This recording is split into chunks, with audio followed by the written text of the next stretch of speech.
one here, HTGM. Very, very impressive bounce. So I realize I state the obvious when you consider that the price was here, and now it's made a nice move up there. But that just leads to the question of, okay, yeah, nice move, but is there any sort of true power behind this movement? And I have no idea, but by using charts, we can make answering that question very straightforward. In my mind, it all revolves around 365. Why is that area so important? And I'm not saying this will occur, but just for explanation's sake, if the price were to come down there, behave like that, and then fall below it, what would that be doing to the price? Well, at that point, that would be putting the price right back inside of where that move started. Not to insult your intelligence, but price movements that go back to where they were, not exactly the sign of genuine power. But to be fair, nothing can go straight up. So maybe the price does come down here, but the difference being finds some support and then heads back up. Now, all of a sudden, what do you have? Well, you'd have a set of lows there. You'd have that low right there if you envision those as stair steps. Well, now you have stair steps making progress in the upwards direction, and that's what a truly strong move is going to do. Not go straight up, but at least show those signs of progress. And in this situation, my definition of the quote-unquote sign of progress is staying up above 365.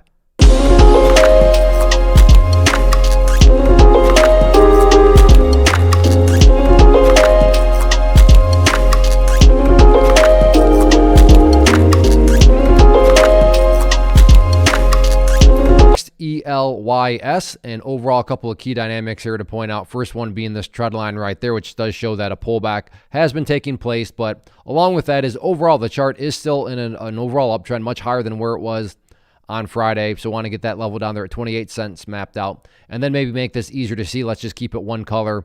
So we have our resistance, we have our support, we have the big explosion right here, and let's put a golf hole down there to make it more visual for you golfers out there. So what we have here is a bull pennant pattern. Now, let me be very clear. Just because it's a bullish pattern does not mean that for sure guaranteed the price is going to go back up. But it is a bullish pattern, and you got to think that a lot of people are watching it. So while nothing is guaranteed, is it valid? Is it plausible to think that if the price can turn itself around, get to that level, and then get an upside break through the pattern, that could create continued upside pressure and upside momentum? That's not a guaranteed outcome, but it's certainly a plausible thought process to have. So if you like penny stocks, if you like bull pennant patterns, here you go.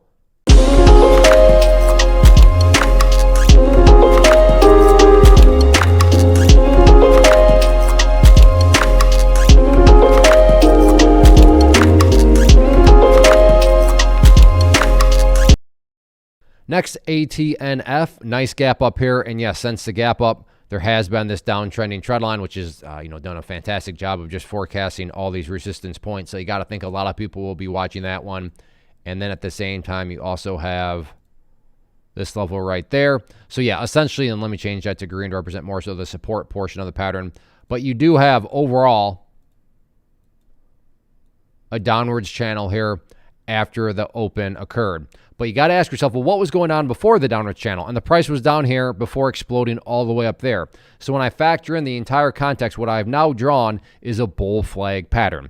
Let me be very clear, like I said previously, just because it's a bullish pattern doesn't mean for sure guaranteed the price is going to go back upwards, but it is still a bullish pattern nonetheless. So yes, I get it that as of now, there is this downwards channel here, but overall context, it has still created now a bull flag pattern. So if you like to play this price range down below $5, you like bull flag patterns, here you go.